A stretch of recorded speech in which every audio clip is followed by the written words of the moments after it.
18 kabanata. Isinalaysay ni Jesus ang isang talinghaga upang ituro sa kanila na dapat silang laging manalangin at huwag mawala ng pag-asa. Sinabi niya, Sa isang lungsod ay may isang hukom na walang takot sa Diyos at walang taong iginagalang. Sa lungsod ding yon ay may isang byuda. Lagi siyang pumupunta sa hukom at sinasabi, "Bigyan po ninyo ako ng katarungan sa aking kaso." Tinanggihan siya ng hukom sa loob ng mahabang panahon. Ngunit nang malaunan ay sinabi ng hukom sa sarili, "Kahit ako'y walang takot sa Diyos at walang iginagalang na tao, igagawad ko na ang katarungang hinihingi ng biyudang ito, sapagkat lagi niya akong ginagambala at baka mapagod ako sa kapupunta niya rito." at nagpatuloy ang Panginoon. Pakinggan ninyo ang sabi ng masamang hukom na yon. Ngayon, pagkakaitan kaya ng Diyos ng katarungan ang kanyang mga hinirang na dumaraing sa kanya araw-gabi? Sila kaya'y paghihintayin niya ng matagal?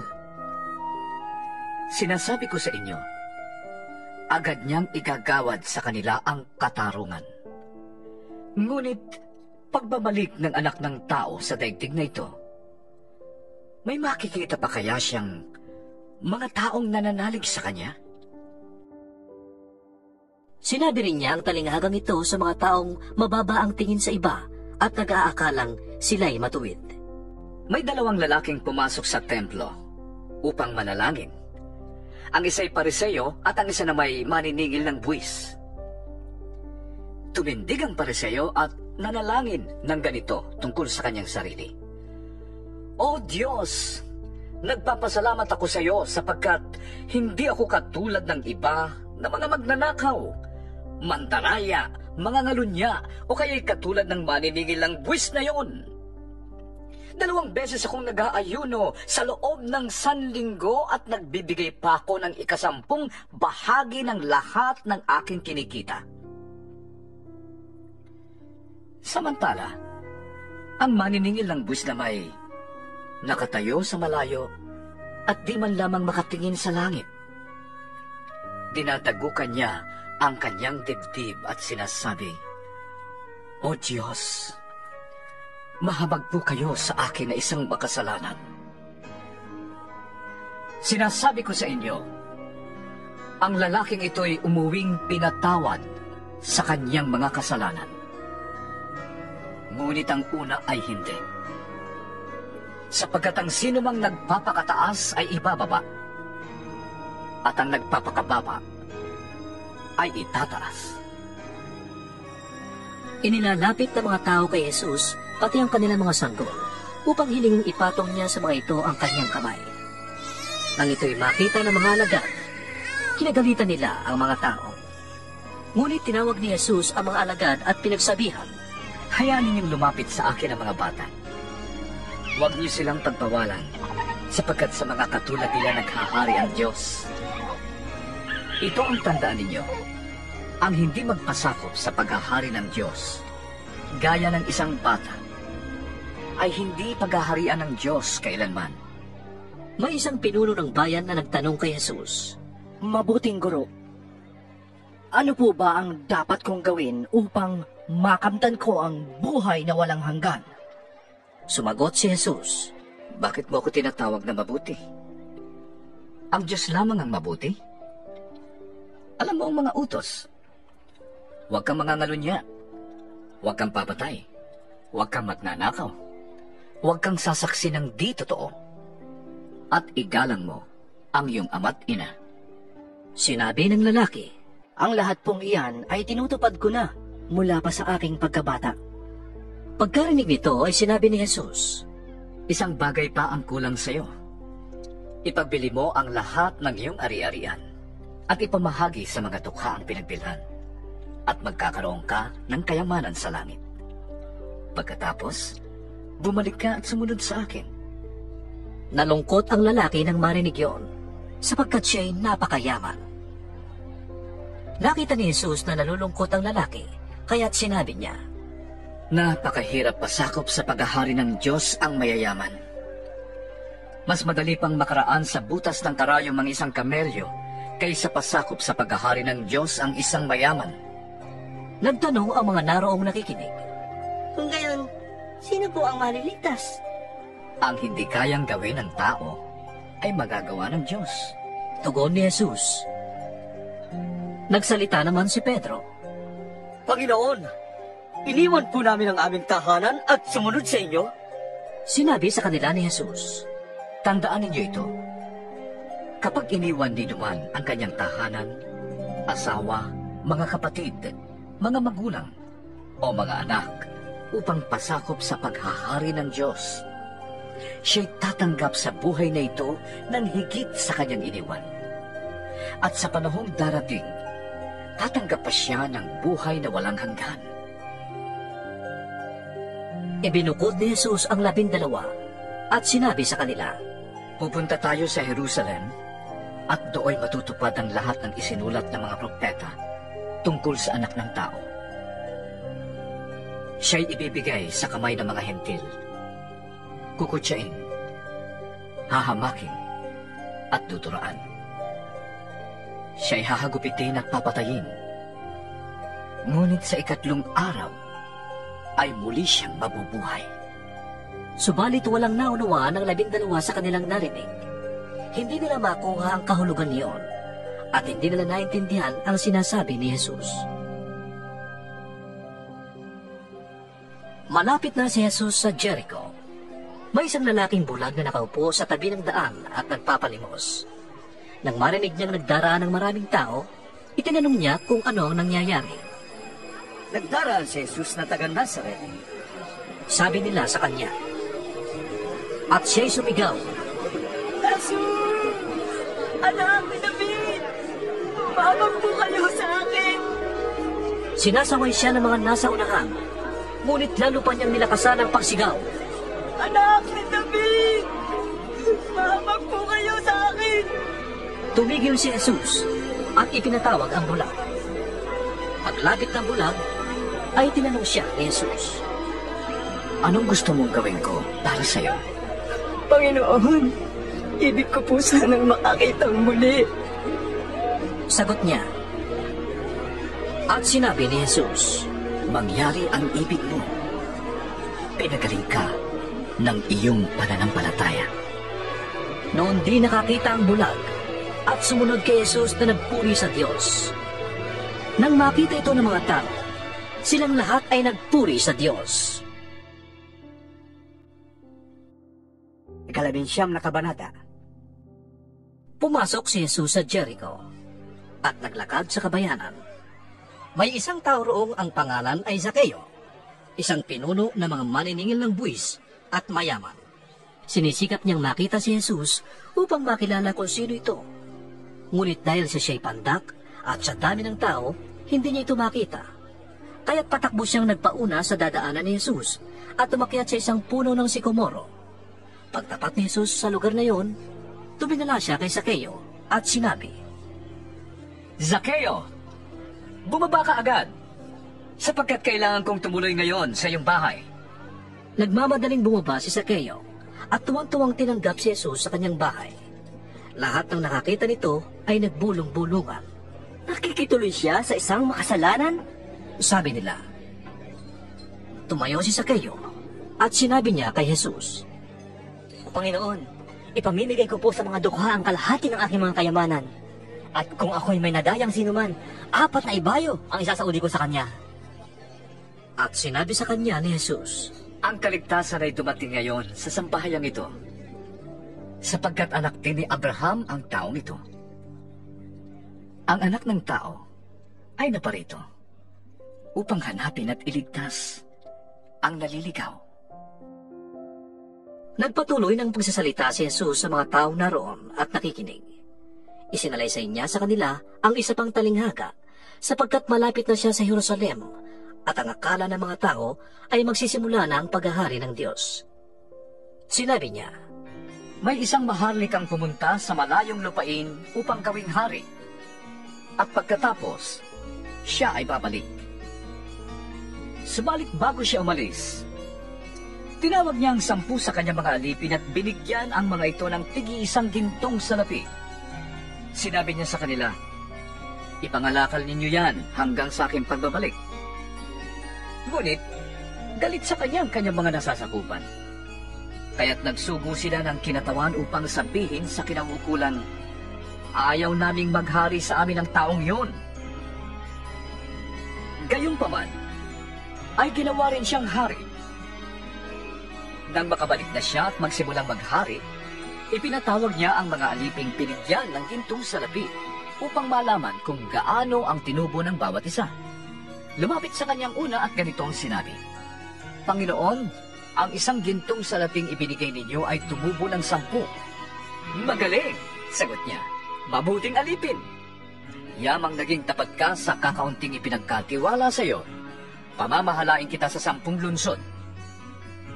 Lumapit naman ang ikalawa at ang sabi, Panginoon, ang gintong salaping iniwan ninyo sa akin ay tumubo ng 5. At sinabi niya sa alipin, mamamahala ka sa 5 lunsod. Lumapit ang isa pang alipin, at ganito naman ang sinabi, Panginoon, narito po ang inyong gintong salapi. Binalot ko po ito sa panyo at itinago. Natatakot po ako sa inyo dahil kayo'y napakahigpit. Kinukuha ninyo ang hindi sa inyo at inaani ang hindi ninyo itinanim. Sinagot siya ng hari, Masamang alipin, sa salita mong yan ay hahatulan kita. Alam mo palang ako'y mahigpit at sinasabi mo pang kinukuha ko ang hindi sa akin at inaani ko ang hindi ko itinanim. Bakit hindi mo na lamang inilagay sa bangko ang aking salapi? Sana pagbabalik ko'y may tinubo yan.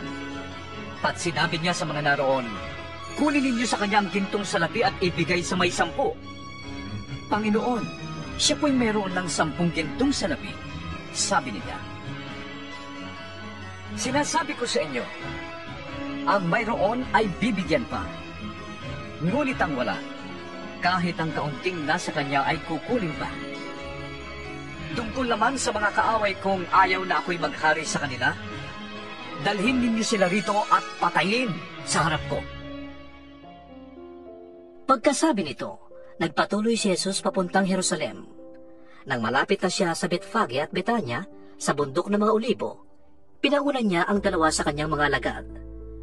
Sinabi niya sa kanila, Umunta kayo sa susunod na nayon, at matatagpuan ninyo roon ang isang bisirong asnong nakatali. Hindi pa yun nasasakyan ni naman.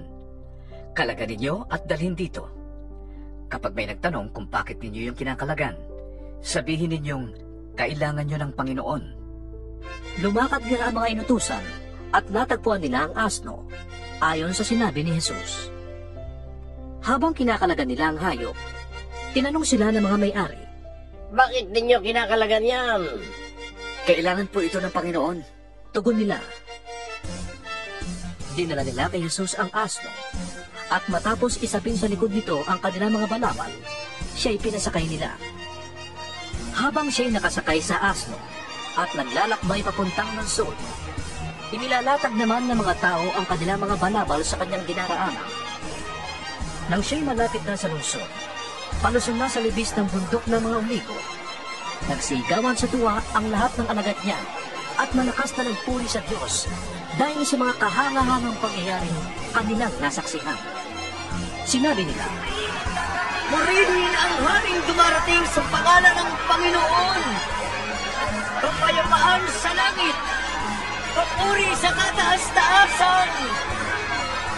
Sinabi naman sa kanya ng ilang Pariseyong kasama ng karamihan.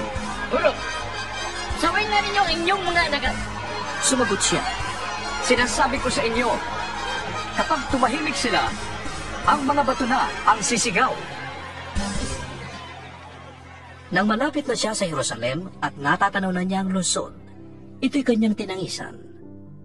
Sinabi niya, Kung nalalaman mo lamang sa araw na ito, kung ano ang makakapagdulot sa iyo ng kapayapaan. Ngunit ito'y lingid ngayon sa iyong paningin. Darating ang mga araw na magkakampo sa paligid mo ang iyong mga kaaway. Palilibutan kanila at gigipitin sa kabi-kabila. Wawasakin kanila at lilipulin ang lahat ng taong nasasakupan mo.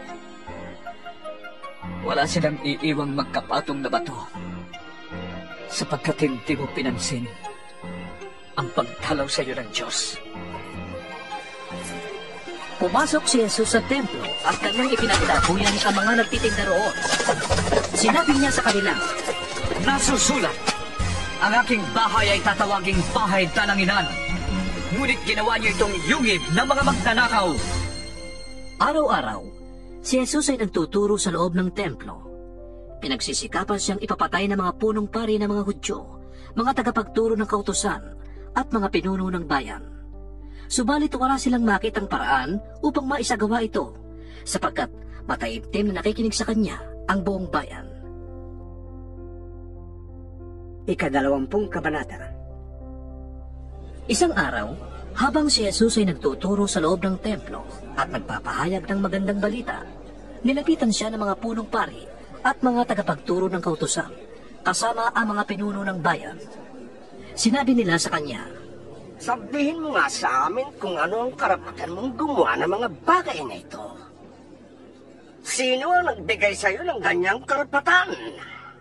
Sumagot si Jesus, Tatanungin ko muna kayo. Sabihin ninyo sa akin kung kanino galing ang karapatan ni Juan na magbautismo. Sa Diyos ba o sa tao?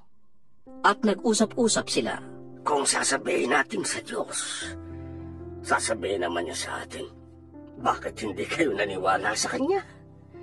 Subalit kung sasabihin naman natin mula sa tao, babatuin tayo ng mga tao, sapagkat naniniwala silang propeta si Juan. Kaya't ang sagot na lamang nila ay, Hindi namin alam.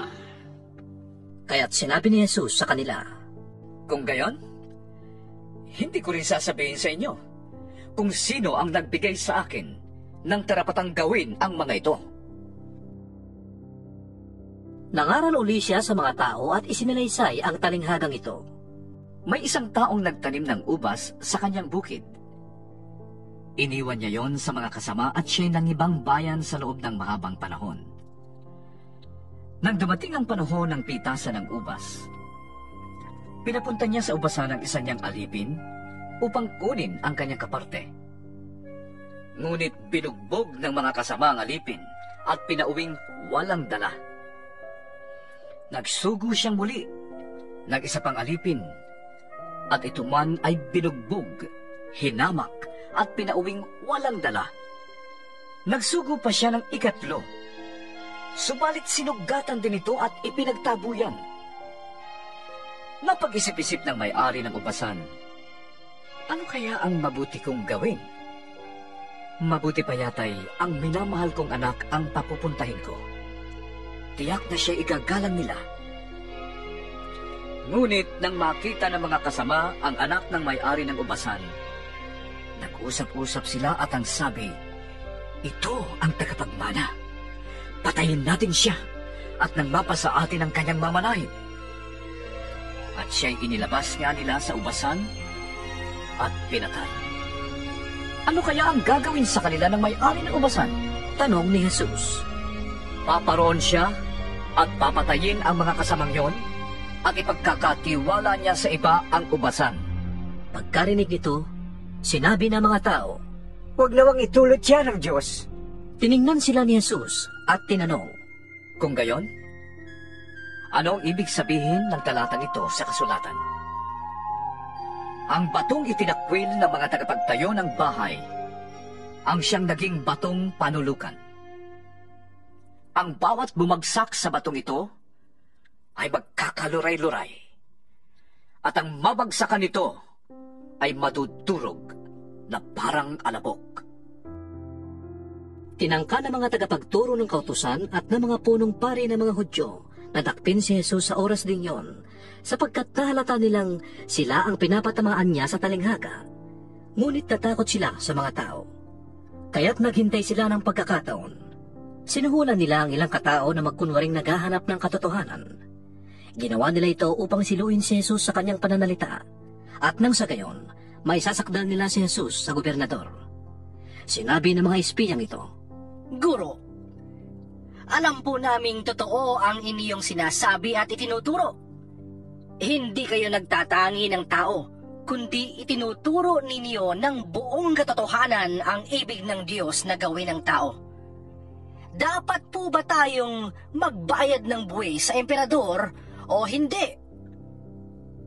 Ngunit alam ni Jesus ang kanilang masamang layon, kaya't sinabi niya, Akin na ang 1 denaryo. Kanino ang larawan? At ang pangalang nakatitik dito?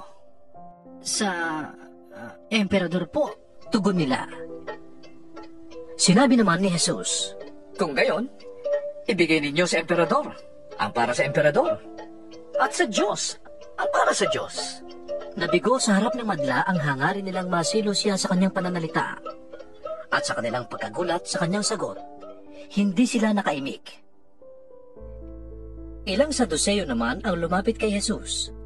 Ang mga Saduseyo ay nagtuturo na hindi muling mabubuhay ang mga patay.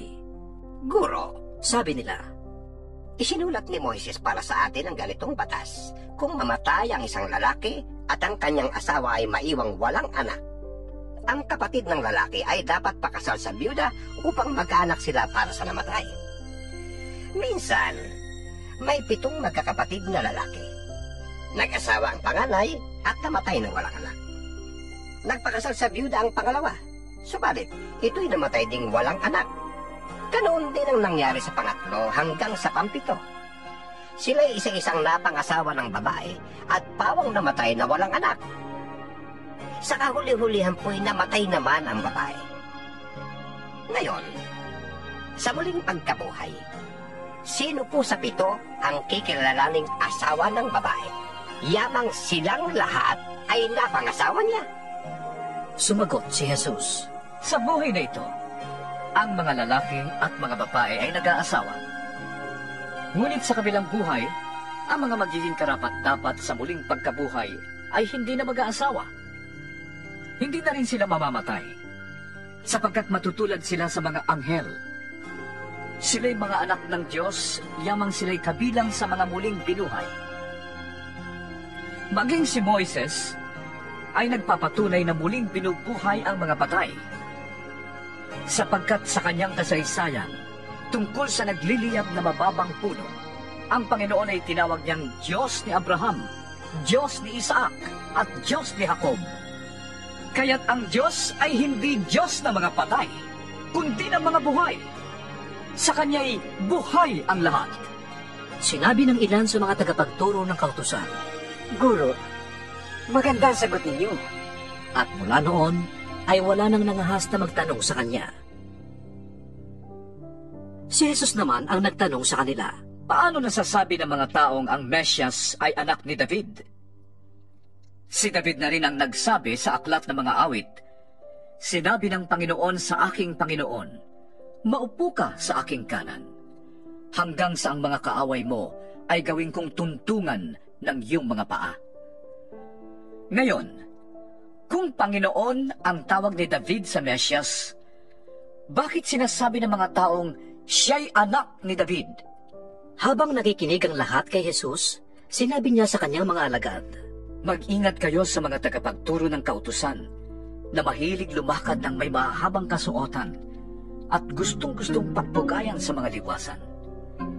Ang ibig nila ay ang mga tanging luklukan sa sinagoga at ang mga upuang pandangal sa mga handaan. Kinakamkam nila ang kabuhayan ng mga byuda at ang mahahaba nilang dasal ay mga pagkukunwari lamang. Dahil dyan, lalo pang bibigat ang parusang ikagawad sa kanila.